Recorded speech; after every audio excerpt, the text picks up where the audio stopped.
माझी निवडणूक हे जनतेनं हातात घेतलेली निवडणूक आहे. मी जनतेनं उभा केलेला उमेदवार आहे. मी काही लादलेला उमेदवार नाही. मी काही घराणेशाहीतनं आलेला उमेदवार नाही.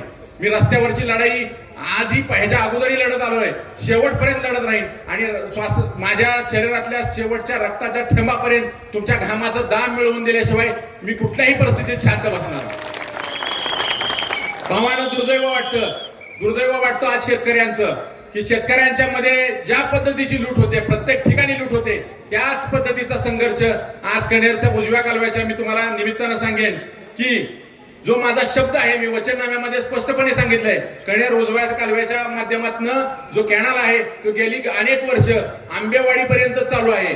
माझं तुम्हाला जाहीरपणे वचन आहे की तो आंबेवाडीचा जो कॅनल आहे बंद पडलेला तिथपर्यंत असलेला तो भरतगाव पर्यंत शेवटपर्यंत नाही नेला तर मी तुम्हाला परत कुठल्याही परिस्थितीत मत मागायला येणार नाही. कारण जर तो परत कॅनल सुरू नाही करून दिला तर मी त्या आपशिंगेकरांची, ज्या गावानं देशासाठी बलिदान दिलं, त्या गावातील शेतकऱ्यांची, सैनिकांची स्वप्न पूर्ण करण्यासाठी जर नाही केलं तर त्यांना स्लॅबला गेलेल्या जमिनीसह कॅनलची जमीन त्यांना परत शेतकऱ्यांना मिळवून दिल्याशिवाय राहणार नाही. आणि हे करण्यासाठी हा बुलंद जावलीचा वाघ माझ्या पाठीशी, माझ्या बरोबर आहे. त्यामुळे हे शब्द देतोय हे 100% खरं करून दाखवी. आज जसा आम्ही 600 रुपयाचा दर जो संघर्ष करत आज हजारो केसेस अंगावर घेत रस्त्यावरची लढाई करून तुमच्या ह्याच्यामध्ये परिवर्तन व्हावं, कुटुंबातल्या माझ्या आया बहिणींच्या कष्टाला, घामाला दाम मिळावं, ह्यासाठी जी लढाई आदरणीय राजू शेट्टींच्या माध्यमातून आपण आतापर्यंत लढलो, 600 रुपयाचा दर 3500 रुपयापर्यंत नेण्याचं काम ह्या माध्यमातून आपण केलेलं आहे. आणि अखंडपणे माझं एक स्वप्न आहे की लवकरच तुम्ही जर सहकार्य केलं आणि त्या पद्धतीची ताकद माझ्या चळवळीला दिली तर 5000 रुपयापर्यंतचा दर मी तुमच्या खात्यावर निवडून केल्याशिवाय राहणार नाही. आज ज्या पद्धतीचे निकष या सर्वच पक्षांमध्ये निकष लावले जातात की उमेदवारी देताना एखाद्या सामान्य कार्यकर्त्याचा किती विचार आहे, त्याची तळमळ किती आहे, समाजासाठीचं त्याचं काम किती आहे, हे न बघता तुमच्याकडे खर्च करायची कुवत किती आहे हे बघितलं जातं. ते आदरणीय शशिकांत शिंदे साहेब, बाकीचे त्यांचे सर्व शिलेदार राष्ट्रवादी काँग्रेस पार्टीचे हे न बघता एक लोकशाही विरुद्ध हुकुमशाही तर लोकशाहीच्या बाजूनं, यशवंत विचार टिकवण्याच्या बाजूनं हे ठामपणे उभं राहिले आणि माझ्यासारख्या फाटक्या उमेदवाराला आज त्या पद्धतीचं सगळं आणि सगळा जनसमुदाय त्या पद्धतीनं स्वाभिमानी आणि राष्ट्रवादी विचार एक आल्यानंतर जो एक सर्जिकल स्ट्राईक होतो तो आज ह्या गर्दीच्या माध्यमातून तुम्ही मला दाखवून दिला, त्याबद्दल मी तुमच्या मनापासून धन्यवाद देतो. आज खऱ्या अर्थानं निवडणुकीच्या अगोदर विचारांची लढाई जिंकण्याचं काम या परिसरातील वर्णे ग्रामस्थ यांनी केलेलं आहे. आज तुम्हाला मी सांगतो की माझी आई बहीण सकाळी पहाटे 4 वाजता उठते आणि शेणामुतात हात घालते, तेव्हा स्वच्छ दूध तयार होतं. आणि त्या स्वच्छ दुधाला आज जर समजा ज्या पद्धतीनं पाण्याच्या बाटलीला 20 रुपयाचा भाव आहे लिटरला, पण आज माझ्या दुधाचा भाव मिळत नाही. तेच लढाई सोयाबीनच्या बाबतीत बघितली तर 10,000 वर गेलेलं सोयाबीन, जे आदरणीय लंके साहेबांनी अनेक वेळा संसदेमध्ये प्रश्न मांडलेला आहे की जे 4,000 रुपयाचं 10,000 रुपयाचं सोयाबीन जर 4,000 रुपयाने विकायची वेळ येईल तर माझा शेतकरी कर्जबाजारी होण्याला त्याचं कष्ट कारणीभूत नाही तर ह्या सरकारचं धोरण कारणीभूत आहे. आणि त्या धोरणावर वार करण्यासाठीच तुम्ही मला सगळ्यांनी खंबीरपणे साथ द्यायची आहे. आणि मी नक्कीच तुमच्या आयुष्यातला एक उगवता चांगला स्वच्छ, आज तुम्ही बघितलं माझ्या माता भगिनी रात्रंदिवस रानामाळामध्ये काम करतात, पण आज त्यांच्या मुलं बाळ चांगल्या पद्धतीचं शिक्षण घेऊन त्यांच्यामध्ये जी गुंतवणूक करतात आणि त्या मुली सुरक्षित आहेत का, सासपडे सारखं प्रकरण आपण बघितलं असेल, त्या सुरक्षिततेसाठी तुम्ही मला सहकार्य करायचे. आज मी जो वचननामा माझ्या माध्यमातून मांडलेला आहे, असंख्य त्रास झाला, पण माझी आज ज्या पद्धतीने 20 वर्षाची निष्ठा आणि जे कार्य फळाला आलंय ते सर्वसामान्य वडीलधाऱ्या माणसांच्या माध्यमातून आज तुम्ही ह्या मोठ्या संख्येनं जमून माझ्या विजयावर शिक्कामोर्तब केल्याचं मला आज ह्या क्रांतिकारांच्या साताऱ्यामधनं दिसलेला आहे. आणि ह्या क्रांतिकारांचा सातारा, ह्याच्या अगोदर पावसातली सभा बघितली असेल, क्रांतिकारांचा जिल्हा ह्या इंग्रजांना सुद्धा ऐकलं नाही, छत्रपती शिवाजींना सुद्धा ऐकलं नाही. त्यामुळं छत्रपती शिवाजी महाराजांचा जो प्रत्येक मावळा आहे तो क्रांतिकार नानासाहेब पाटील किंवा अनेक मान्यवर असतील की ज्यांनी ह्या साताऱ्याच्या पावनभूमीतनं दिशा देण्याचं काम ह्या भारताला दिलेलं आहे. आणि तेच काम आपण इथनं पुढेही बळकट करायचं आहे.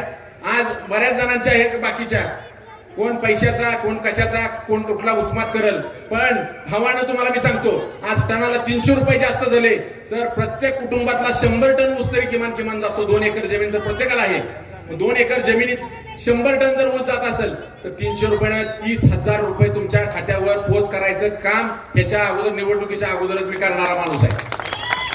त्याच्यामुळे माझ्या इतका कोणी पैसे वाटणारा ह्याच्यामध्ये कोणी जन्माला येणार नाही. आणि ते तुमच्या कष्टाचा घामाच आहे. लाचारी पत्करण्यापेक्षा इमानी एक बार स्वाभिमानाने जगतोय. स्वाभिमानाने आज तुम्ही या ताटमानाने माझ्यासाठी लोकवर्गणी गोळा करून आज मला उभा केलाय. तुमच्या उपकाराची परतफेड माझ्या आयुष्य संपलं तरी मी करू शकत नाही एवढं. आणि ह्याच्यानंतर सुद्धा वर्णे ग्रामस्थांचा जो विचार आहे, त्या वर्णे ग्रामस्थमध्ये वर्णे गावातनं सगळे पै पाहुणे रावळे या संपूर्ण सातारा तालुक्यामध्ये पसरलेले आणि त्यांनी हे क्रांतीची ज्योत पेटवली. आणि आज ज्या जबाबदारी त्यांच्यावरची जी दिलेली आहे ती अखंडपणे पार पाडण्याचं काम त्यांनी केलेलं आहे.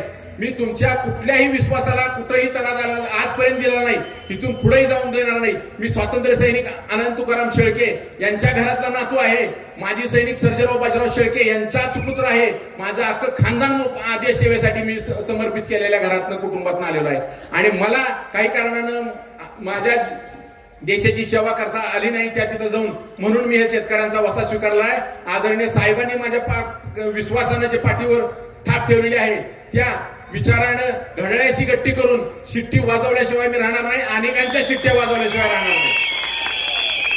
आणि हे मी कुठल्या गर्वाने बोलत नाही, तर तुमच्या साथीनं सहकार्याने बोलतोय.